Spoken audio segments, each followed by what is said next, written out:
Hello everyone.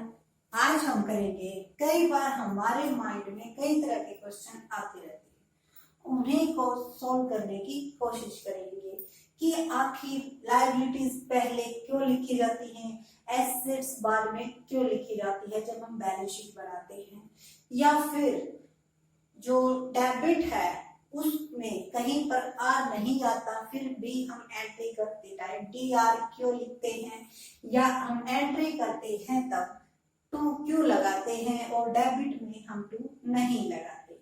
तो इन सभी questions के आंसर हम जानेंगे इस वीडियो में। आप इस वीडियो को पूरी देखिएगा।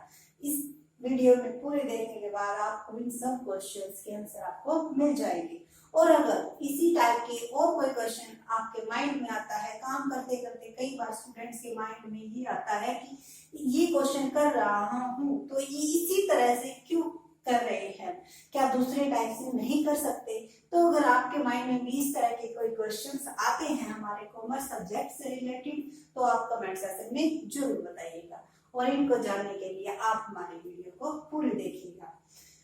तो सबसे पहले हम ये जानते हैं कि जो हमारा डेबिट है उसको डी आर लिखा जाता है।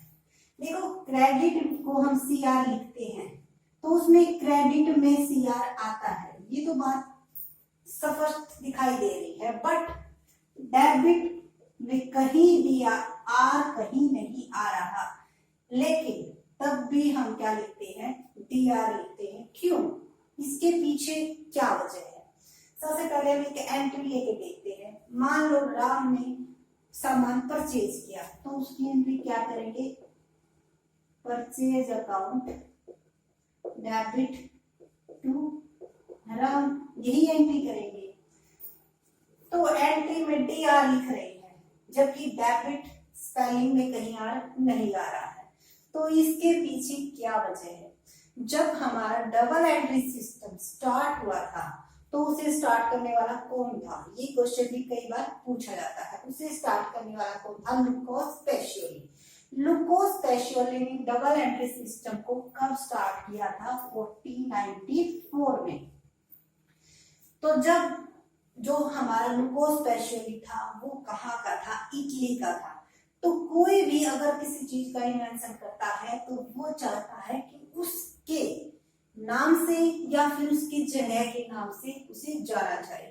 तो जो हमारा डेबिट है उसे इटालियन लैंग्वेज में डिबेर होता है, और डिबेर ये क्या है? एब्रिवेशन, यानी कि अगर इसको हम संक्षिप्त में लिखेंगे तो क्या लिखेंगे? डी आर लिखेंगे। तो इसीलिए जब हम डेबिट लिखते हैं तो डी आर लिखते हैं, लेकिन जब हम पूरा लिखते हैं तो हम अपनी लैंग्वेज को यूज करते हैं। तो यही वजह थी जो हम डेबिट को डी आर लिखते हैं। उसके बाद एक क्वेश्चन और हमारे माइंड में आता है कि हम यहाँ पर टू क्यों लगाते हैं और डेबिट में टू क्यों नहीं लगाते। तो देखो, अगर ये तो हमारी एक एंट्री है, इसी तरह की अगर हमारी जैसे सेल्स की भी एंट्री हो जाए इसके साथ और हम वहां पर टू ना लगाए तो कैसे एंट्री होगी? मान लो श्याम ने सेल्स किया, Shyam account debit, Ram account. मान लो यहाँ पर हम क्रेडिट लिख भी देते हैं तो उसके बाद परचेज की और क्या थी एंट्री? सेल्स की। इस तरह से पता नहीं लाखों करोड़ों एंट्री, बहुत सारी एंट्री हो जाती है। ये तो दो ही एंट्री है, इनमें ही हमें टोटल करने में इतनी कंफ्यूजन आएगी, हमें यही नहीं समझ में आएगा कि कौन सी एंट्री डेबिट है लिखने के बावजूद भी, क्योंकि कई बार डेबिट होगा, कोई क्रेडिट होगा, कभी डेबिट होगा। बट अगर इन्हीं एंट्री को हम इस तरह से लिखते हैं, purchase account debit, Shyam account debit to Ram to sales account, तो देखो इसे स्पष्ट दिखाई दे रहा है कि राम ने माल परचेज किया है और श्याम से क्या किया है? सेल्स किया। तो इसमें हम देखते ही समझ रहे हैं, बट इसमें समझ में आने में दिक्कत हो रही है, और इसीलिए अकाउंटिंग को क्या कहा जाता है? अकाउंटिंग से आर्ट एंड साइंस। तो वहां पर हर एक चीज को साइंटिफिकली फॉलो किया जाता है, और साइंटिफिक का मतलब ही यही होता है कि किसी भी तरीके तरीके से हम काम को करें, जल्दी कर सके। ठीक है, तो यही लॉजिक है इसके पीछे, यही इसके पीछे थ्योरी है कि भाई इसलिए हम क्या लगाते हैं, टू लगाते हैं, क्योंकि ये दिखने में भी अच्छा लग रहा है और इसको समझने में भी आसानी रहती है और करने में भी, टोटल करने में भी आसानी रहती है।